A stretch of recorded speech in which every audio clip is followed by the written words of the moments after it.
So in this question, we have given the rate constant for first order reaction is 4.606 into 10 raised to power minus 3.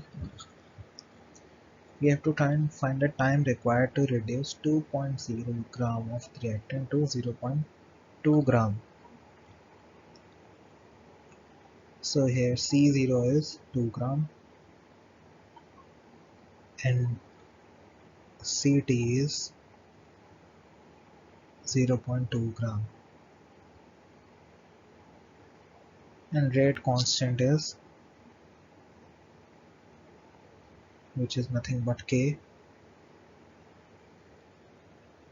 We have to find the time required. So the time required will be nothing but a formula 1 by K ln of CO by CT. But also ln is nothing but 2.303 log. So we will calculate. So T is equals to 1 by K ln C naught by CT. So we will put this value.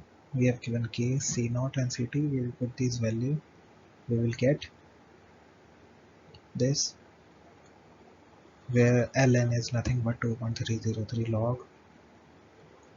So we will final answer will be 500 seconds, which is nothing but option first.